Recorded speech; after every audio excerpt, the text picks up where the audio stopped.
very warm welcome to all of you. This is the dialogue Prospects for Swedish-Korean Renewable Energy Cooperation, Sharing Lessons and Experiences. It is the third virtual dialogue in a series of 5 from the Korea Foundation. This event is co-organized by the Institute for Security and Development Policy in Sweden, and we want to bring together leading experts to navigate green and resilient ways to recover from the pandemic. My name is Anders Hector. I am a Science and Innovation Counselor at the Embassy of Sweden in Seoul, and I'll be your moderator for the coming hour. We have a great lineup of leading experts for you today from South Korea and from Sweden. And I'm happy that here in Korea we are able to meet in the same room, and I'm sure that soon enough it will be possible to do that in Sweden as well. We have a tight schedule, so let's get started immediately. And first, I'd like to invite the president of the Korea Foundation to give his opening remarks, Dr. Geun Lee. President Lee has a distinguished career as an academic and an expert. He's a member of the Global Future Council of the World Economic Forum, a former chair of the Global Agenda Council on the Future of Korea at the Davos Forum, and a former dean of the Office of International Affairs at Seoul National University. Before President Lee took the helm of Korea Foundation 2 years ago, he was a professor of international relations at Seoul National University. I give the floor to you now, Professor Lee. Thank you. Let's see. Thank you very much.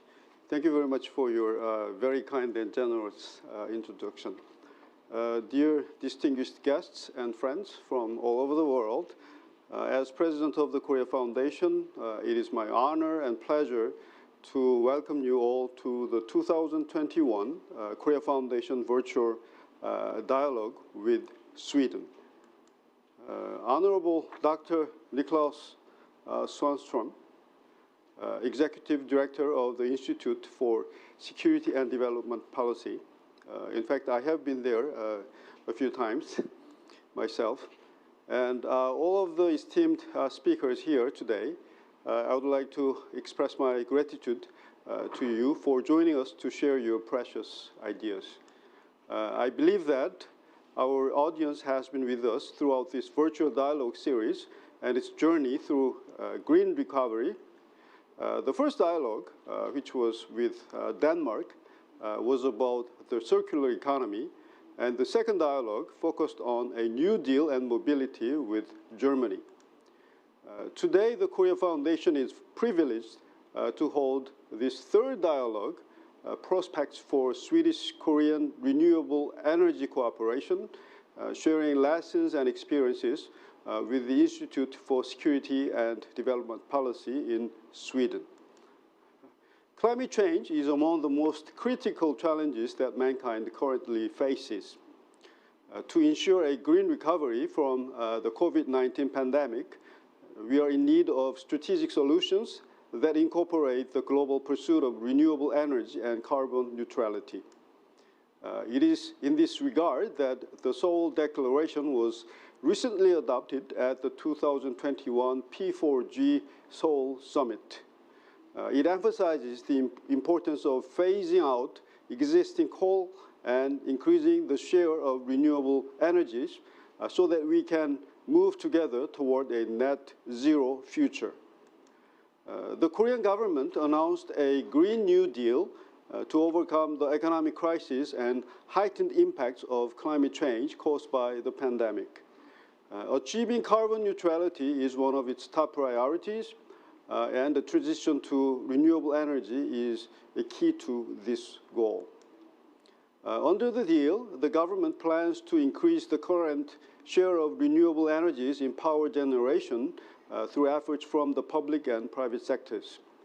Investments in renewable power generation are rising accordingly.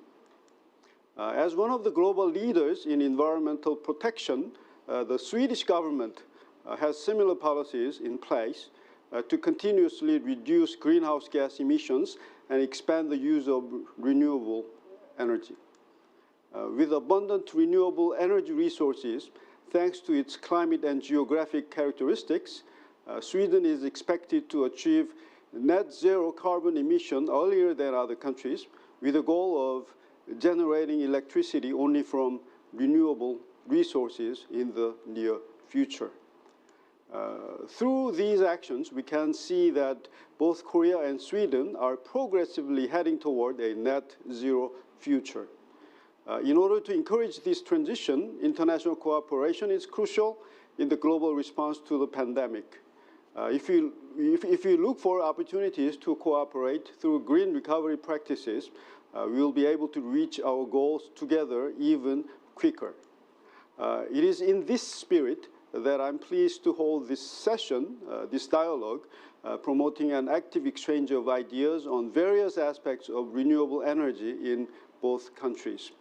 I hope this important step helps to bridge Korea and Swedish renewable energy cooperation, bringing us closer to a net zero generation. On behalf of the Korea Foundation, I would like to thank ISDP once again for its dedication in co-organizing this session. Please also allow me to thank our distinguished experts and audience members present today.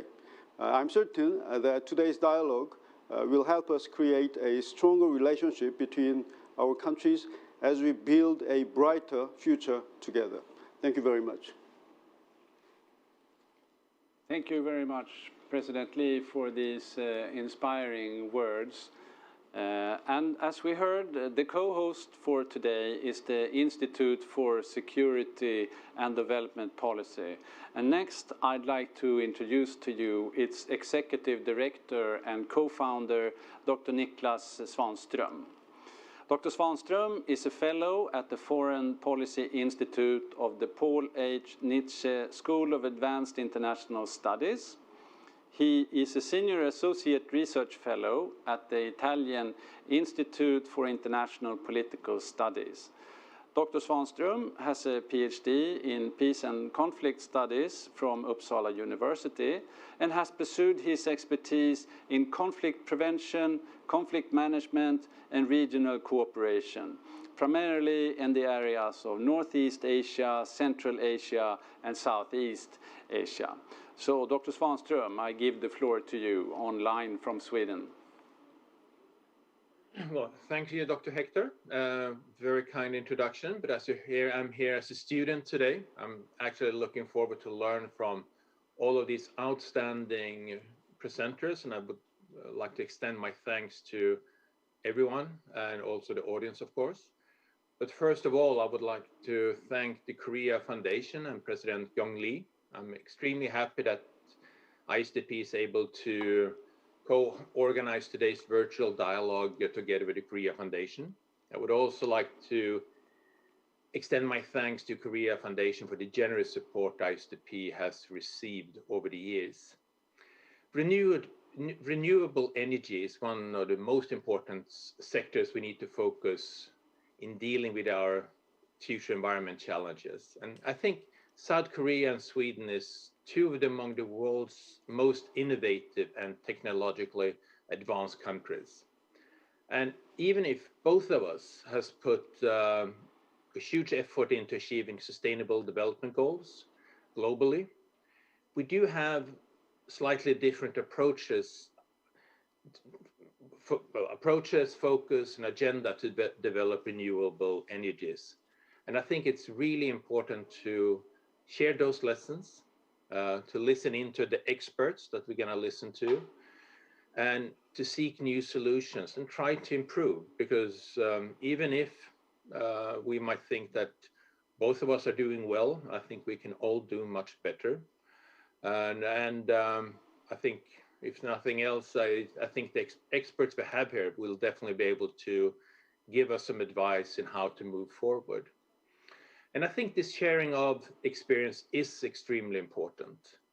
And what we have is, of course, we have a lack of exchanges in the past. I think it's partly due to geographical distance. But I think the Korea Foundation, as I think is an extremely important organization, has given us an opportunity to learning from each other and exchange views. And thanks to the digital technology we have today, we can do this even in a pandemic as we're facing today. And I think this will reduce the intellectual distance between South Korea and the Nordic countries. And I'm very, very grateful for the Korea Foundation. And I do appreciate the Korea Foundation's role and in providing an excellent platform for dialogue and facilitating cooperation between South Korea and Sweden. And with that, we need really come to listen to me. So I would like to thank you all again. And I look forward to our discussion and learning from you today. So Dr. Hector, I will pass on the floor to you again. Thank you very much, Dr. Swanström, for those opening words. We're fortunate to have two such eminent organizations hosting this event. And we have 4 presentations to take part of today, 2 of them from the studio here in Seoul, and 2 of them online on the internet. And I hope the internet is with us all the way. They will be followed by a discussion and an opportunity to present some questions to the speakers. So I asked viewers to do that. You can write your questions. And also the speakers are welcome to think of questions and comments to the fellow speakers as well. And the first of the speakers is from here in the studio, Professor Jae-Seung Lee. Professor Lee is the Dean and John Monet Chair of the Graduate School of International Studies at Korea University here in Seoul. He is also the director of the Nordic Benelux Center and the chairman of the Asia-Europe Energy Policy Research Network. Professor Lee has been affiliated with the Reischauer Center at Johns Hopkins University and Stanford University. He will talk about energy transition and renewable energy policy in Korea. And I'm very much looking forward to hear what you have to say, Professor Lee. I give the floor to you. Thank you, Dr. Hector. And thank you, President Geun Lee, and thank you, Niklas Swanström. Nice to see you again. And yes, I'm Jae-Seung Lee from Korea University, and I'm very glad to take part in this wonderful session to talk about the energy transition and green energy cooperation between Korea and Sweden. I will first briefly mention about energy transition and renewable energy policies in Korea, and I will wrap up with the challenges and tasks lying ahead for Korea and what could be the venue for Korea and Sweden to cooperate each other. Okay, so I will start briefly with quick history. While experiencing the oil shock in the 1970s, Korea began to look for alternative energies. And at that time, nuclear power was the most notable one. Renewable energies began to receive highlights in the past 2 decades. Feed-in tariff system and renewable portfolio standard were introduced as policy measure. Then why energy transition in Korea? Energy transition in Korea has 4 major goals. One is stable energy supply, and the second one is providing more affordable energies. Nowadays, renewable energies are getting cheaper.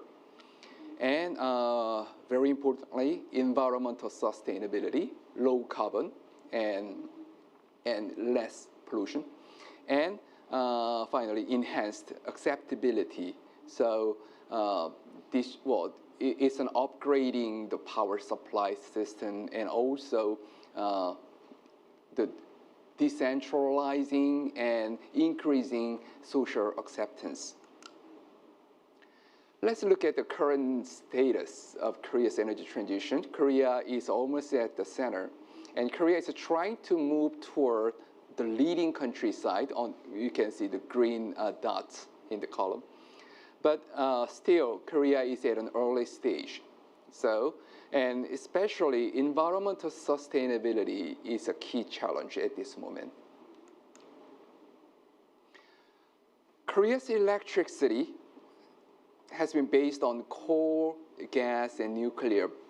Well, traditionally coal and nuclear, but now the gas portion has increased. And the recent 2040 target forecasts the increase of natural gas and renewable in electricity generation.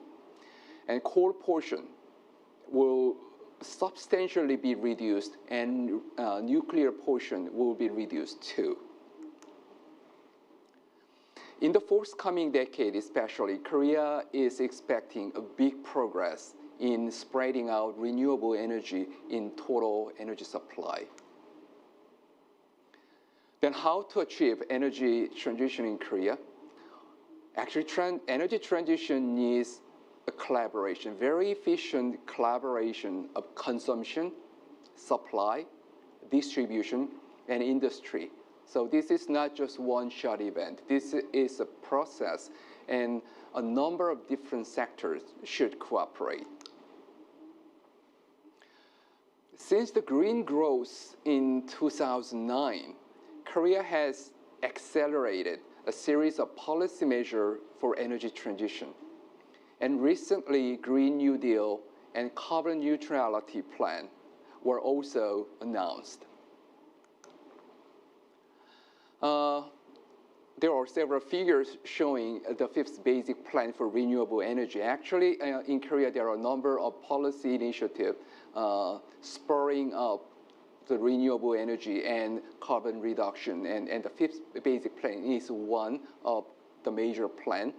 And it presents a goal for 2034 to promote the development and the use of renewable energies. And as you can see in the figures, well, it will show a very rapid increase of the use and installation of renewable energies.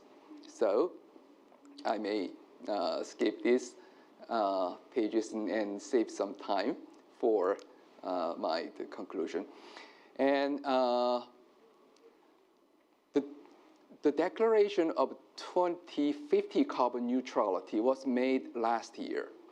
Nowadays, a number of countries, the European Union and the United States, China, Japan, are all announcing carbon neutrality, and Korea also has joined in that group. It aims to achieve the goal of carbon neutrality by creating appropriate industrial ecosystem and building a climate-resilient society. This is a very ambitious goal, and we will see what would be the necessary step toward this carbon neutrality. And the Korean version of RE100, this is a voluntary measure for the business sector to dramatically increase the renewable portion and reduce carbon emission.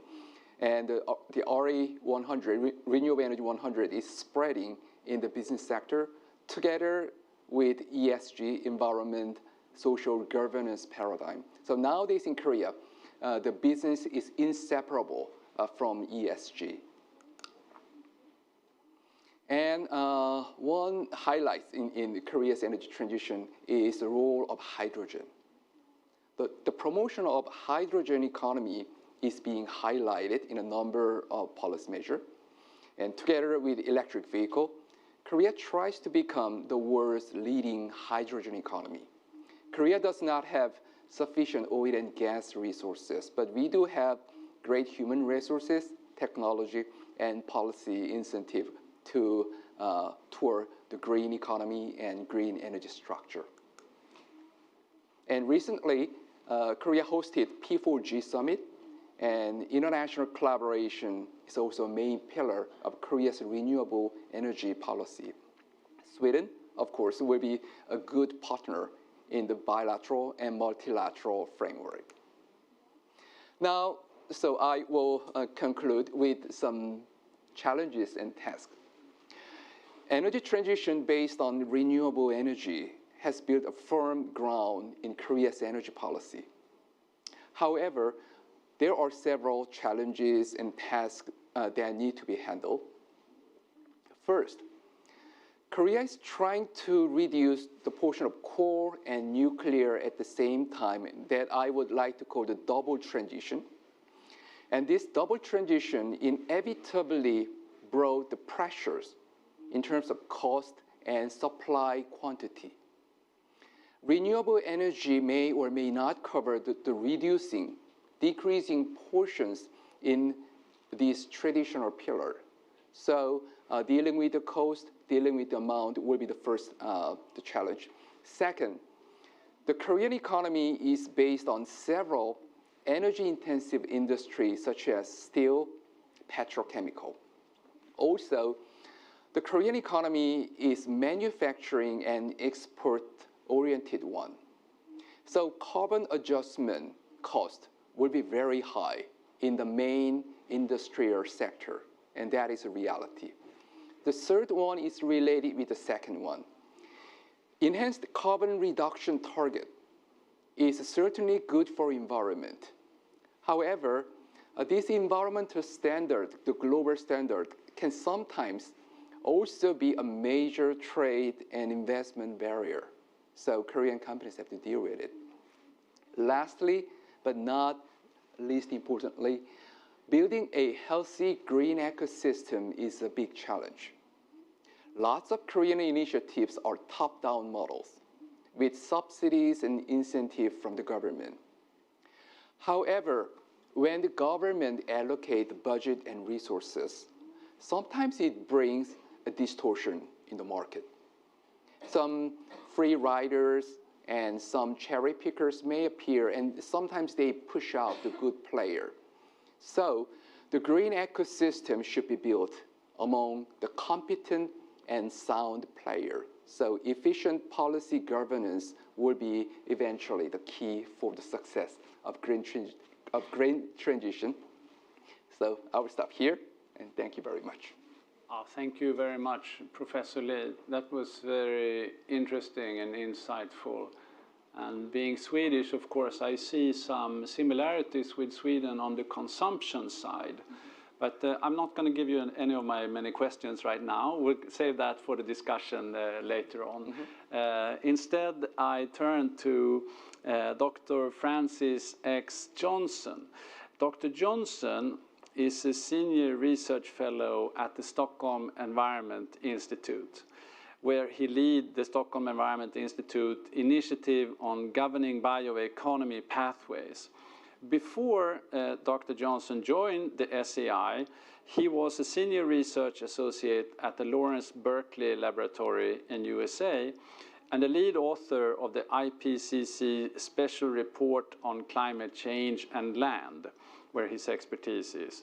He has a distinguished career of developing projects and case studies in more than 20 different countries in Europe, Africa, and Asia, and more than 25 years of experience in interdisciplinary research and climate analysis, capacity building, and research. Dr. Johnson will be talking about international collaboration for net zero emission goals, lessons from the development of renewables and the bioeconomy in Sweden. This will also be very interesting. Please go ahead, Dr. Johnson. Yeah, thanks so much for the nice introduction and also the invite from ISDP. I still remember an excellent workshop held in Singapore 10 years ago. So I really appreciate this type of collaboration, even if we don't get the chance so often, but hopefully we will be able to meet again in person now that things are getting better with the with the pandemic. I'll be focusing a bit more on a global perspective as well as a Swedish perspective, and I don't have specific experience working in Korea, so some of my suggestions are based on international collaboration more generally, let's say. So just to say a couple words about the SEI, the name of the SEI has nothing to do with the city of Stockholm, which some people might think. It comes from the 1972 UN Conference on the Human Environment, which came to be known as the Stockholm Conference. And the SEI has 8 centers spread across 5 continents, so it's a very global organization, and that's why we tend to take this global perspective. So I want to start from the IPCC report that came out 3 years ago, and just point out that this difficult challenge we have in the coming decades to bend the curve in emissions, and to recognize that you have the CO2 part of this challenge, the carbon dioxide, being long-lived, relatively long-lived greenhouse gas, whereas you have the non-CO2, such as methane, N2O, also the short-lived climate forcers. These non-CO2 also need to be addressed, and in that respect, we will need even more the land use sectors and not just the energy sector. So it is a very challenging undertaking. I want to then, because this concept is new to some, since we're talking about renewable energy today, I just want to mention that negative emissions, of which the land use options, land use mitigations options, are a subsector. So, but these are very important for Sweden and for a number of countries around the world, which is why I want to give some emphasis to them here. And you have, for example, bioenergy with carbon capture and storage, which will be quite strategic in the Nordic countries, and probably for the US and a number of other countries around the world. And then you have other land use options, both in coming from forestry sectors, agricultural sectors, and also mixed uses of land. So just like Dr. Lee, I think it's important to reflect on the history when you try to look into the future. So I do something similar to him, looking back 50 years to this transition that already happened in Sweden, which is interesting in a number of respects. And if you look at the trajectory over these 50 years, there were, of course, a few really important ingredients. The most important was the reduction in the use of oil, which is the orange part in the graph, as a result of the oil crisis. And so oil was phased out of the non-transport sectors over time, quite intensively in the first 20 years. And then, of course, you have the introduction of nuclear, which is the yellow. And then you have the rise of biomass at the bottom in green. And these were some of the key ingredients. Other aspects in the structure actually didn't change that much. If you look at hydro hasn't changed that much, although there are some debates about that as well. Wind is coming, solar is coming, but I believe it's a little bit limited in this northern climate. I think that's to be expected. So what about the greenhouse gas emissions? And the track here, because of energy efficiency, has been pretty good in reducing emissions. So you have the industrial sectors, some reductions there. You have had a quite good reduction in the building sectors for emissions. Transport has been a bit more difficult, and here we have not seen a big reduction in the transport sector, and there are some structural reasons for that. District heating is one of the very efficient systems used especially in Sweden, to some extent in the other Northern European countries, which is very efficient way to produce combined heat and power. So I want to mention then the track when it comes to greenhouse gas emissions and land use. And here we see also this situation that some sectors not really changing that much. And of course, that's partly because there is not a large amount of cropland in Sweden, which is the green at the top. harvested wood products are very important, of course, in the pulp and paper industry and some other sectors as well. That's true in neighboring country, Finland, as well. But the big impact comes in the forests. And here you see the negative emissions at the bottom, negative basically being the carbon sink, which has been improving. What's particularly fascinating about Sweden during this historical trend in the past decades is that the amount of biomass used for energy has increased tremendously during these decades, somewhere on a factor of 10, depending how far back you go. But at the same time, the area under forest has increased by a factor of 3 or 4. And many would not have thought this was possible 50 years ago. But through a very careful system of choice of species, forest management, you can get more and more energy and at the same time put more and more trees on the ground, basically, or let's say more standing biomass. So this has been an important lesson here. A lot of people talk about decoupling, and there is some evidence that Sweden has been successful with this because of energy efficiency and a number of other developments in these decades.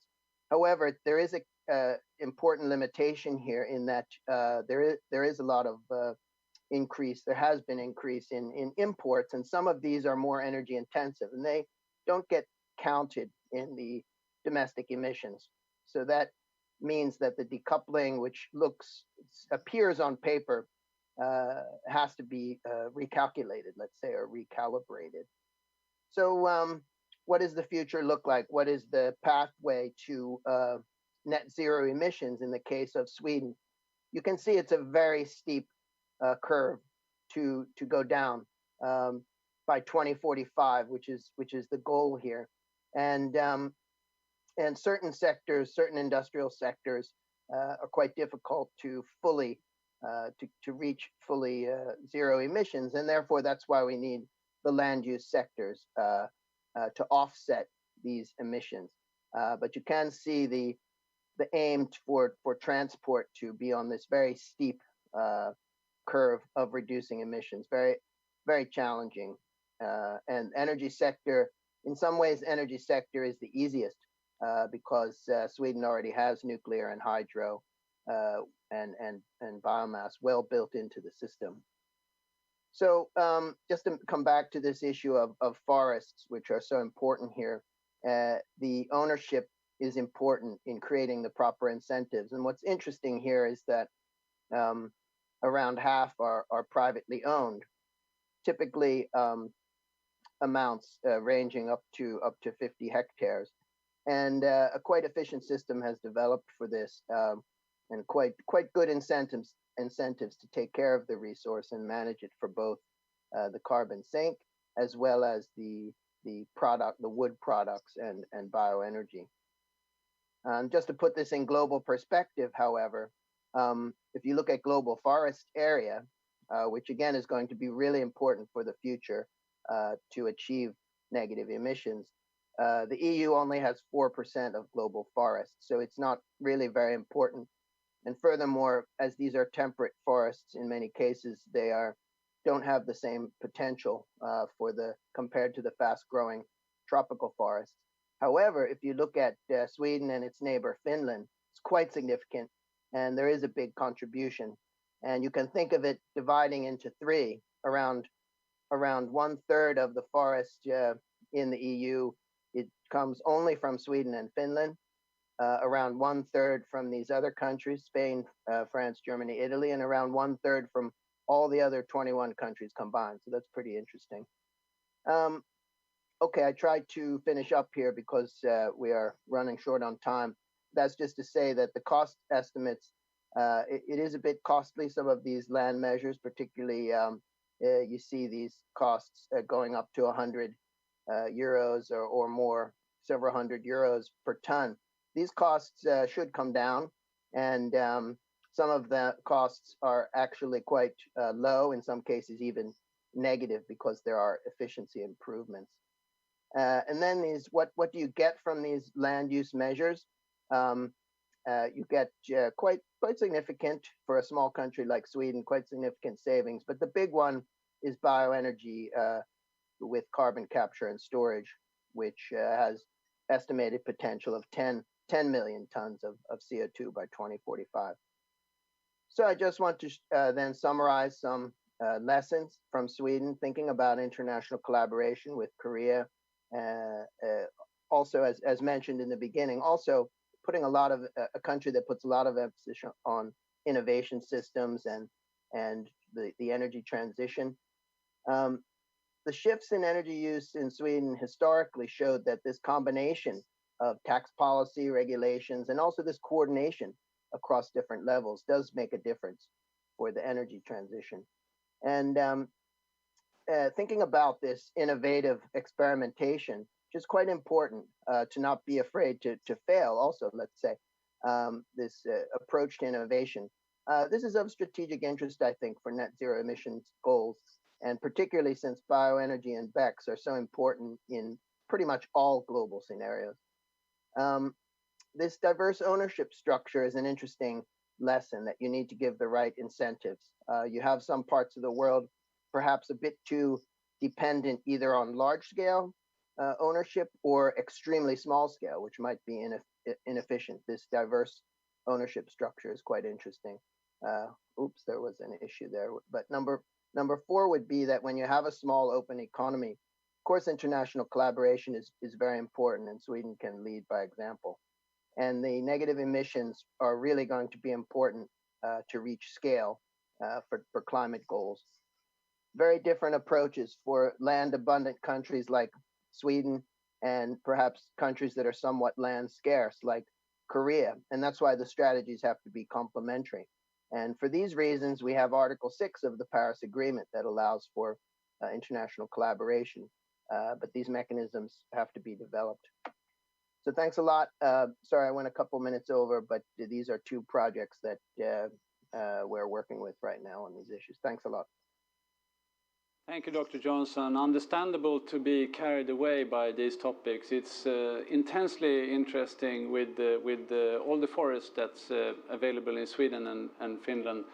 Should we see it as a carbon sink that we should let be, or is it a resource for biomaterials? It's really a very complex issue. I'm looking forward to have a few words on that later. And maybe that's also something that you have been thinking about our next speaker, Mr. Andreas Stubelius. Andreas Stubelius is a senior portfolio manager at the Swedish Energy Agency, so a civil servant colleague of mine, you could say.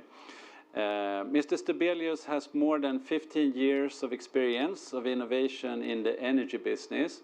This includes leading a project for the Swedish government to increase funding to the energy sector. His team has been involved in more than 200 startups over 12 years, and he has successfully managed follow-on investments for many of the portfolio companies, with $125 million from the Bill Gates Breakthrough Energy Ventures as one example.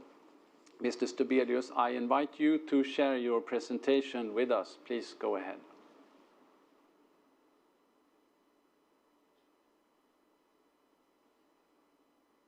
Thank you. Good morning and good afternoon at the same time.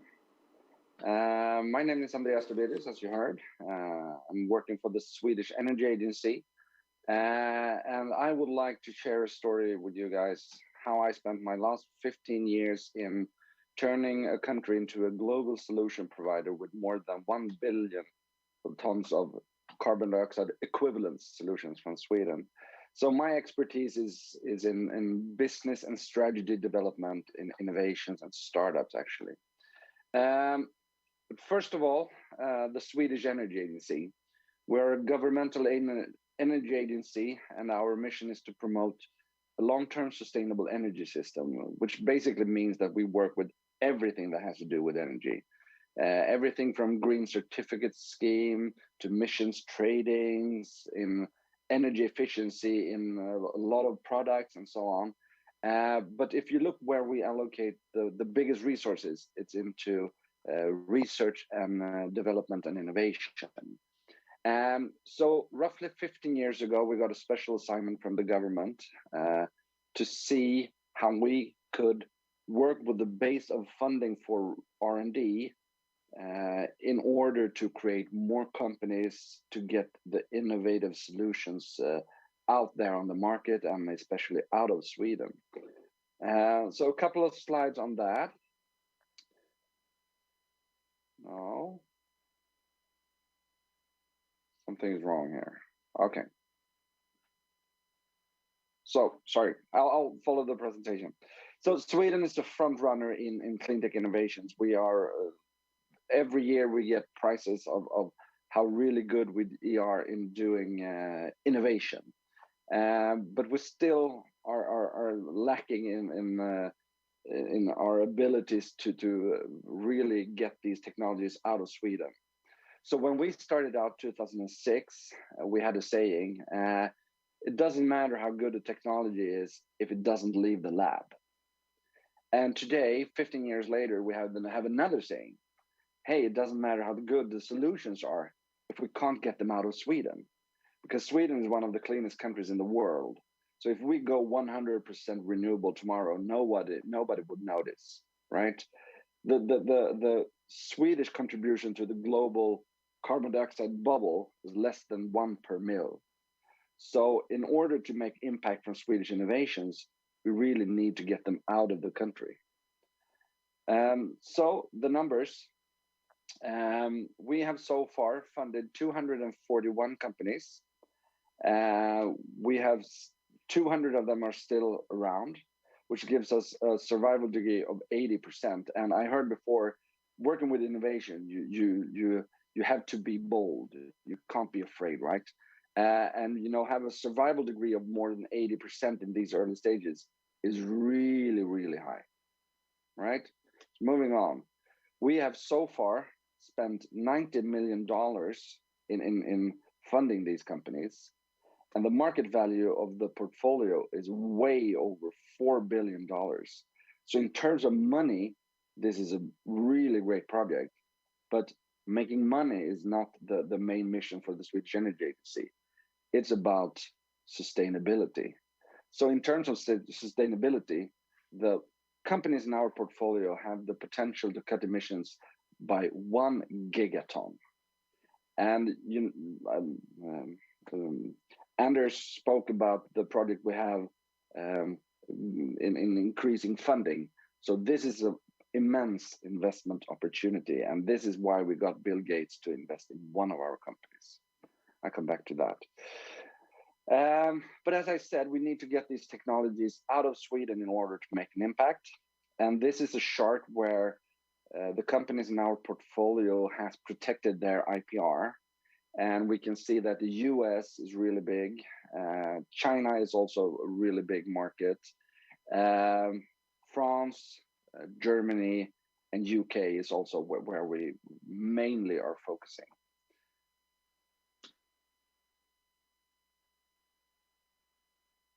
So just a short slide on how we have structured this support for the companies.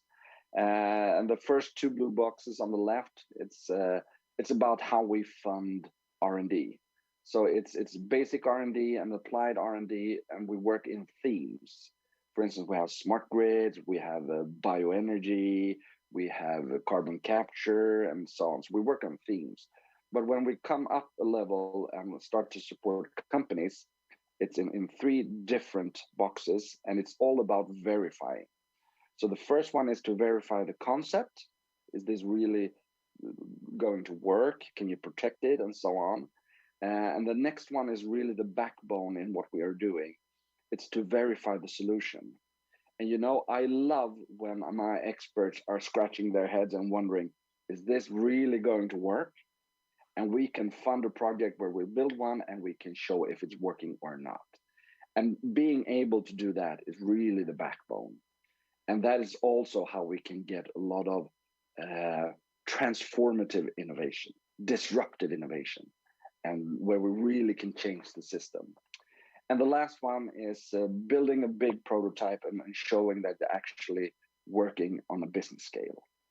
And after that, we have a lot of programs in promoting and accelerating the companies, but it's not about funding, it's more about contacts, networks, and promoting. So one example, a company called Exeger, one of our earliest companies. It's really the third generation solar. This is the only project I've seen so far where technology for solar is as close to the photosynthesis process as I have ever seen. So it's flexible, it's non-toxic, and you can produce it really in a large scale fast. And SoftBank from Japan have so far invested 400 million Swedish crowns, 40 million euros, and the first big customer is the amplifier company JBL. So they have released headphones with their solar on top. So you have endless playtime. You never need to plug these headphones in. And you know, this is just the beginning. They have a couple of more customers, and we see in the long term where we really can put these solars on every building, on every surface that is not using to harvest energy from all the surfaces. They have an agreement with ABB to build a big scale factory now in Sweden. Next company that I would like to mention is a company called Climon. They have a Climon box where you basically put in waste heat and you get electricity out. So you put in something that has no value at all, and you get some high value products out of it in terms of electricity. And you know, Bill Gates invested really early on in this case, 125 million Swedish crowns, and the country of Iceland has planted a big order in roughly 700 million crowns, 70 million euros. I mean, and Iceland have a lot of waste heat, so using that waste heat in making electricity is perfect for them. But you know, everywhere where you have an industry, you have a lot of waste heat, you can have Climon boxes. So this is really a disruptive technology.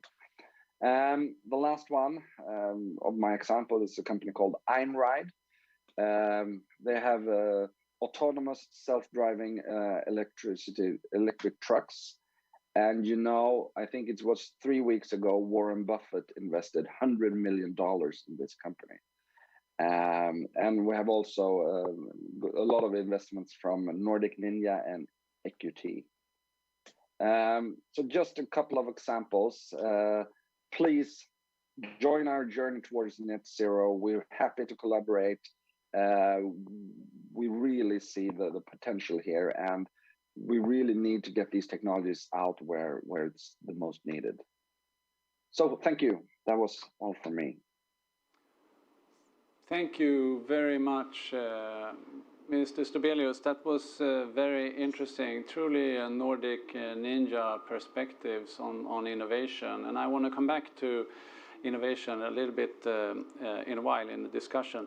But first we have one more presentation. The final presentation is being made by Dr. Kyung-Soon Park. Dr. Park is the director of the Global Project Division at the Korea Energy Agency, so a direct colleague then to Mr. Stobelius. And he is an adjunct professor of the University of Ulsan here in Korea. Dr. Park has a distinguished career at the Korea Energy Agency in the areas of energy audit, energy efficiency and standards, greenhouse gas certification, external cooperation, and climate change mitigation. Dr. Park will be speaking about the Korean program Renewable Energy 3020 and its implementation. The floor is yours, Mr. Park, please. Thank you for the kind introduction.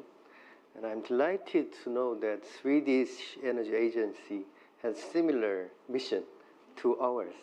The Korean Energy Agency is responsible for energy efficiency and renewable energy and climate change, three agendas. Today I mainly talk about renewable energy 3020 and its implementation status. This is a basic plan or initiative by this President Moon's administration. So next one.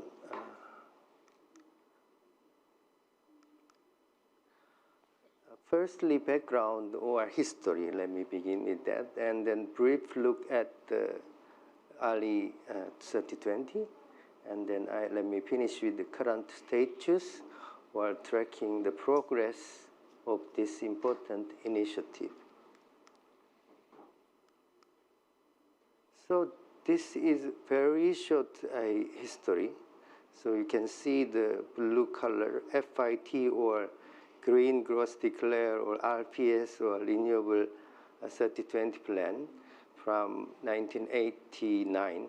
In the beginning, we call alternative energy instead of renewable energy, but it turns to be the renewable energy at some point. When we look at the 2018, the number of 2018, it's around 8 point something. So it's almost close to 10% of the power generation in Korea. However, this picture was drawn, prepared in 2019, and it was based on the old definition of renewable energy in Korea. So let me look at the next picture. So by IEA definition, or the international definition, or new definition in Korea, so the renewable energy generation is around 4% in 1929. Since IEA definition or new definition exclude bioenergy and waste energy. So as you can see on the right of the below, bioenergy and waste constitutes significant part of renewable energy till 2018. But Korean government updated or adapted new definition of renewable energy. So it's now around 4%, way lower than the old value, but the status is the same.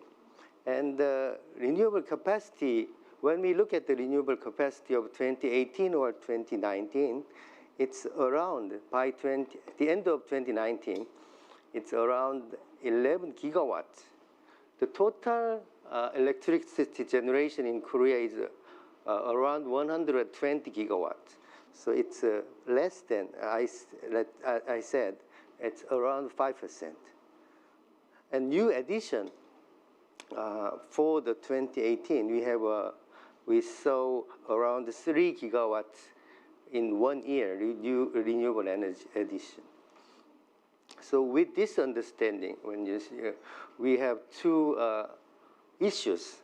One is low share of renewable energy in Korea, and the other issue is high reliance of waste and bioenergy generation. With this understanding, Renewable Energy 3020 was prepared, which announced that 20% of renewable energy or power generation by 2030 at the end of 2017.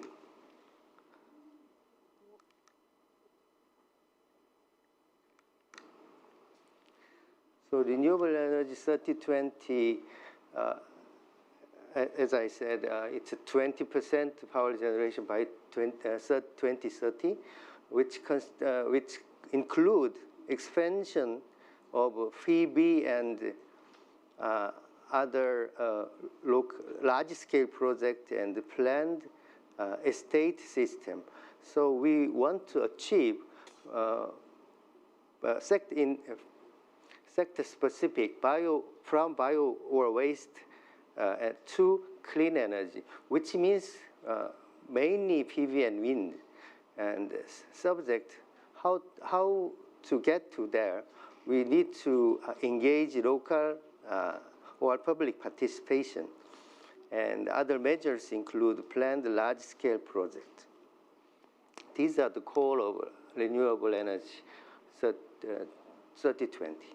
So from at the time of the preparation, we have around 15 gigawatts of renewable energy generation, but we will get 63 gigawatts or almost 64 gigawatts by 2030.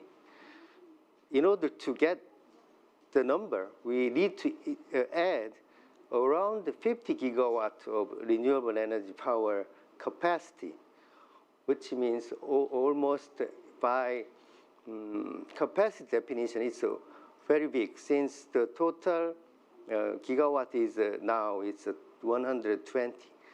When we look at the method in order to get, we need citizens' participation, and other large-scale project needs to be developed. When we look at the short-term target or long-term target, short-term target means current administration till 2020, and from 2023 to 2030 is the next administration's term. So these are the older implementation measures, but I don't want to get into in more detail. So public participation is very important. Urban or small-scale PVs of the homes and other territories. And other implementation measures include deploying PV in rural areas, which also include public participation, agricultural PV or agriculture with PV. These are the creative solutions for next stage work is preparing. We are preparing. And other administration issue is in order to develop renewable energy, since renewable energy is new, many steps needs to be prepared. So we are going to introduce planned state system in order to reduce the time of the renewable energy dissemination.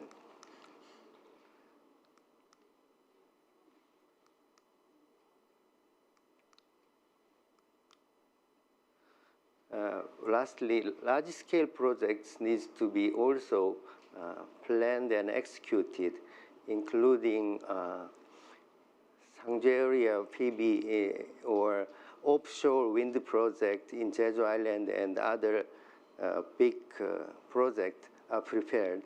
But the numbers are big, so we also separate phase 1 and phase 2.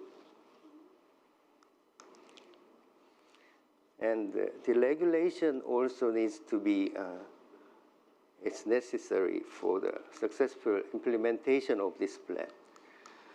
So when we see the progress from it, this plan was prepared at the end of 2017. And when we see the numbers for 2018 and 2019 and 2020, we have a relatively bigger number for PV. So it's better than target, the yellow color. And if we see the green color, it's wind. Wind projects is relatively sluggish. So these days we have more focus on windy areas. But at least when we look at the picture on the left, we have a certain level of confidence that we may add at least around 4 gigawatts of capacity, renewable energy capacity to the Korean grid with the 3 years statistics. So this is at least an important achievement for us. So the other major issues, 70% of Korea is covered by mountain areas. But when we deploy the renewable energy, mountain areas is also important, but it will ruin the natural resources. So we changed the policy. So when we look at the 2017 and 2018 number, the mountain area is reduced 7%, and the other building area is increased 7%. So these is policy issues. This is controlled by this type of renewable energy weight factors. So when we change the subsidy weight factor from 1 to 1.7 to forest land area, the investment for renewable energy for forest area is reduced. Since the 0.7 means 30% of reduce or shrink of the return of the investment. So people don't want to, renewable energy developers don't want to lose their money, so they reduce the investment in forest land areas. So these measures are numbers or trial or errors achievement as of now. So we have around 8 years to go. So we will see the futures with this trial and errors or achievements. Thank you very much. Thank you very much, Dr. Park. Fascinating. There is so much going on in Korea as well. And thank you to all speakers once more. It's been very interesting presentations, and there may be some questions coming from the audience also. But I have a couple of questions. We have a few minutes for questions, and maybe we can run over to 5:15 if that's possible for the audience. And I want to start actually with sort of a lightweight question that I think is maybe not so lightweight anyway. It's about taxonomy, and I would like to turn to Professor Lee and Dr. Johnson to get the Swedish and a Korean perspective. So we're using these terminologies, fossil-free and renewable. And we're using, my own government and other governments are picking and choosing these this terminology as it suits them.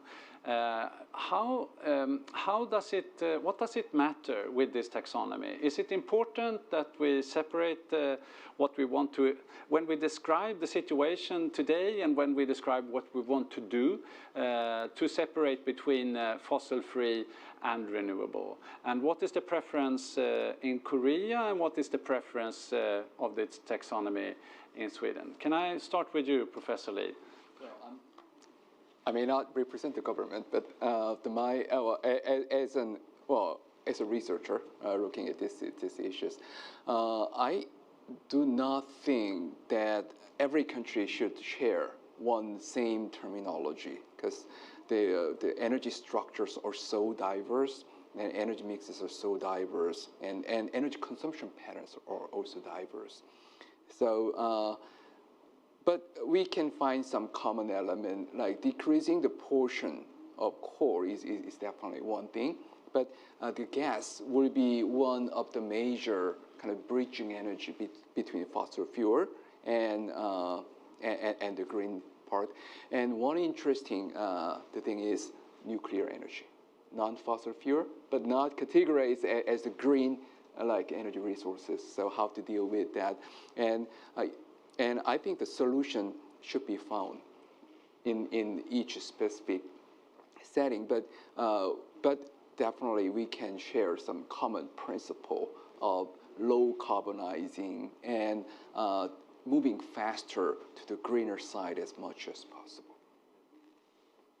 Thank you very much. Dr. Johnson, what's your take on this? Yeah, it's an interesting question because now that climate and energy are in the news so much, you know, when I started in this field 30 years ago, it wasn't like that. So now that it's in the news all the time, how we communicate it is extremely important. So I agree with you that this taxonomy can be important. And I would say that I tend to prefer renewable versus non-renewable because both nuclear and fossil impose costs on future generations in a way that renewables do not, because with renewable, we are using energy in a way that's closer to the way we are producing it, right?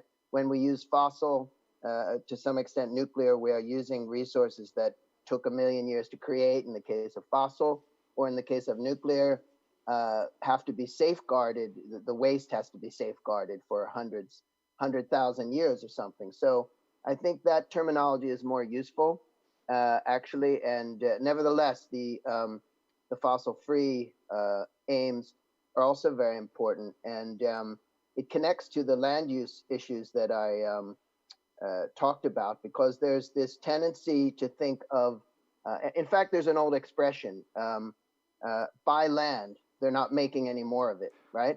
So it's seen as a non-renewable resource, but that is not true, actually, because if you look at the example I gave in Sweden, where we're getting in Sweden so much more out of this resource compared to 50 years ago, it is renewable if you take care of it and if you take a good approach. And that's why the debate in Sweden about bioenergy is very polarized, because it's difficult to communicate these concepts that you invest in something, but it's going to take more than 10 years for it to pay off, right? And that's just the way it is. But once it pays off, it's very effective. So I agree with you that the terminology is important. Thank you very much. And if any other of you feel strongly, please raise your hand, and I'll give you the floor on this as well. Oh, Mr. Stobelius, immediately, please. Yeah, of course. So I think it's quite important to kind of know if you're heading the right way or not.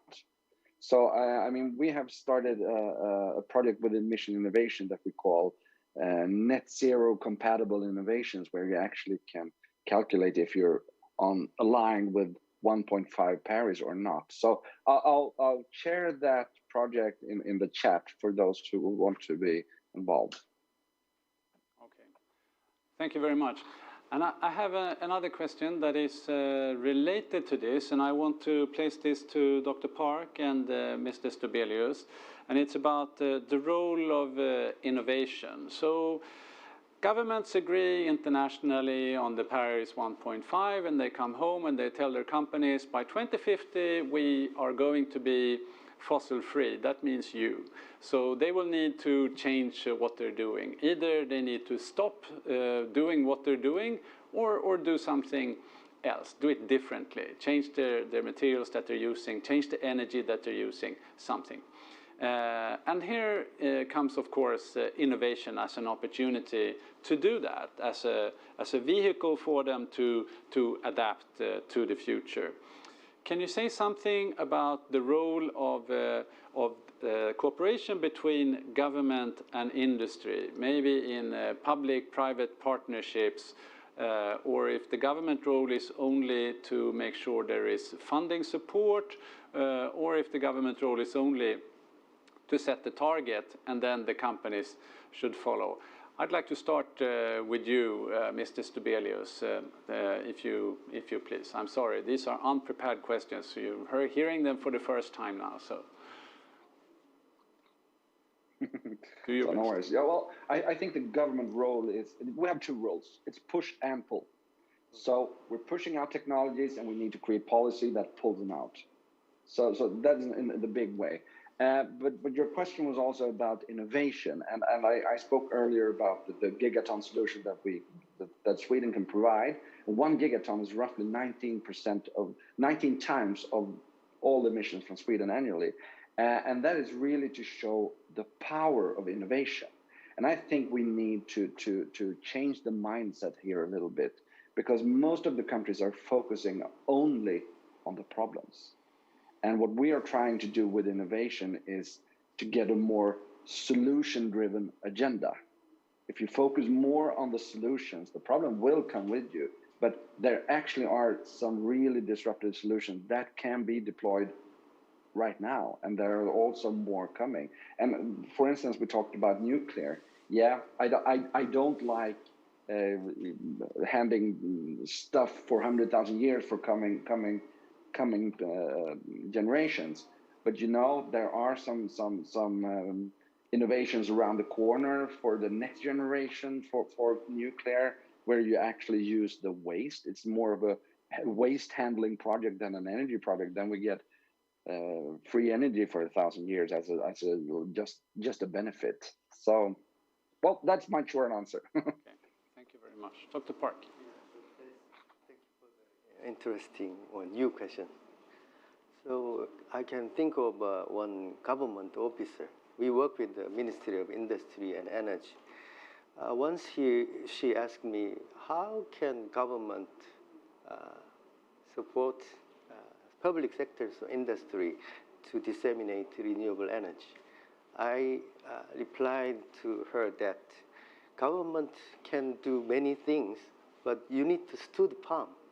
You stay your initiative or your policy for a long time so that other sectors, the following or industry sectors can follow with stability.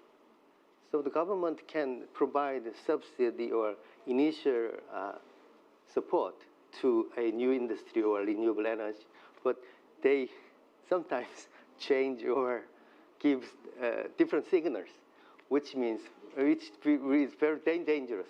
So I think that the government role is very important in terms of stability for the innovation or change. Okay. Thank you. Just a comment on that. Please, Mr. Stubelius. Yeah. Yeah. So I totally agree. And for instance, Sweden was one of the first countries in the world with the tax on carbon, and that was during the 90s. And today, that tax on carbon is roughly $150 per ton in Sweden. So that's a really long-term effort in decreasing carbon dioxide in Sweden, as one example.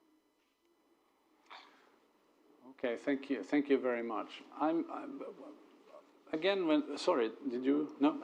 When it comes to these opportunities for innovation and the role of government, looking at Sweden, right now there is an energy bonanza in northern Sweden. You have steel companies, start-up steel companies establishing, planning to use hydrogen to produce green steel, on top of the already established steel company that want to use green steel. And they want to use huge amounts of energy, fossil-free, renewable energy from the lakes in the north. It's probably not going to be enough if all these companies, and also the production of batteries at the Northvolt factory. So Sweden will need more energy, and it need to be fossil-free or renewable, either way. And here in Korea, we've heard the situation, the challenge is also tremendous. There is 8% renewable right now. It needs to come up to 20% by 2030. I'm not sure about the figure for fossil-free. It would be bigger. You have a big bet on hydrogen as an energy carrier. Maybe it's possible to import liquid hydrogen from Australia. I don't know. There's a lot of innovation that needs to take place. And we have similar challenges. In Sweden and in Korea, we need to do new things, both of us. What opportunities for cooperation for innovation, or cooperation for setting standards, or cooperation for measuring or establishing taxonomy do you see? Is it really all countries to their own to do their best and meet their political domestic constituencies for the next election, so to speak, or can we as researchers and policymakers do something? And Dr. Johnson, if I can ask you to start, and I would like all four of you to give your answers as well. No, I think it's an interesting question, because if you look at the climate challenge, I mean, what could be more important for future generations than saving the planet, right? So you see a lot of people motivated now who maybe didn't know anything about these challenges 20 years ago. And I would say the examples you gave, are important.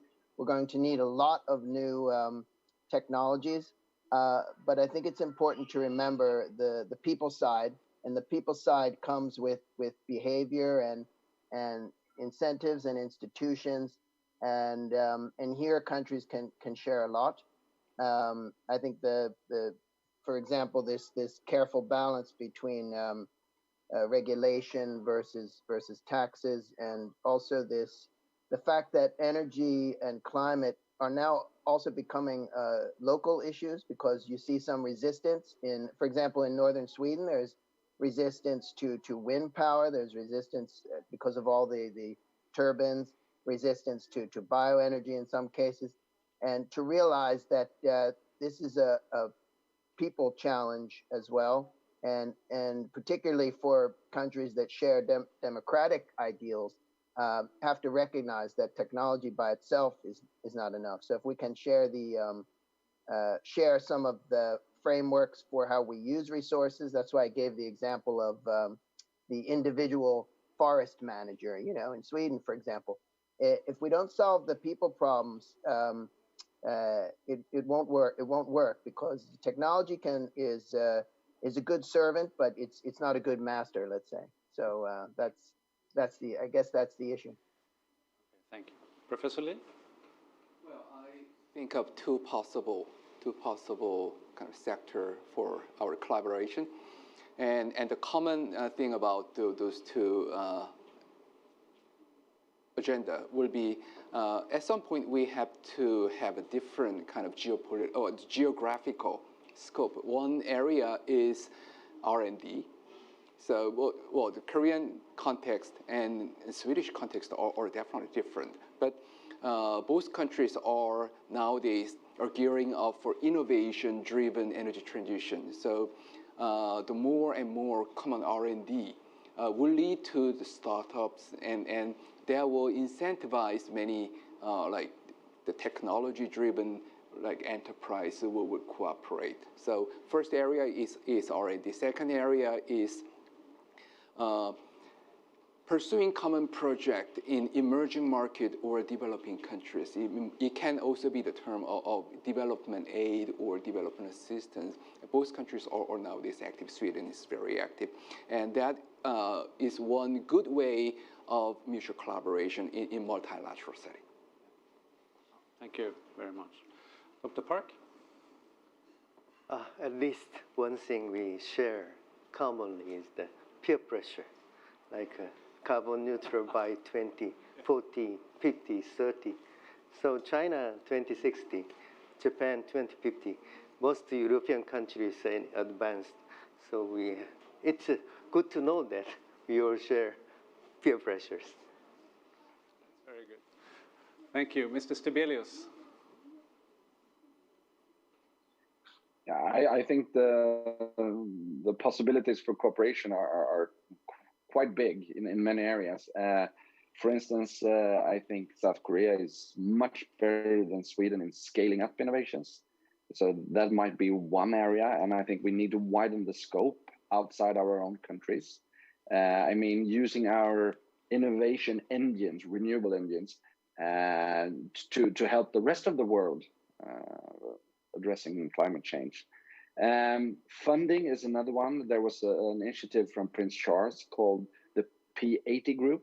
They gather the 80 biggest pension funds in the world, and South Korea has one of the biggest pension funds in the world, and you took chair in that group, talking about how the pension funds can invest more sustainability. And I think we really need to get the funding straight in order to really fight this. And the Swedish pension funds are also very progressive. So that is also an area I think that we could collaborate in. Thank you very much, everybody. I'm sorry for failing as a moderator and drawing over the time twice. But it's such an interesting discussion, and I really would like to continue it with all of you, but we have to close. And I mentioned in the opening that this is the third event in a series of 5 from the Korea Foundation.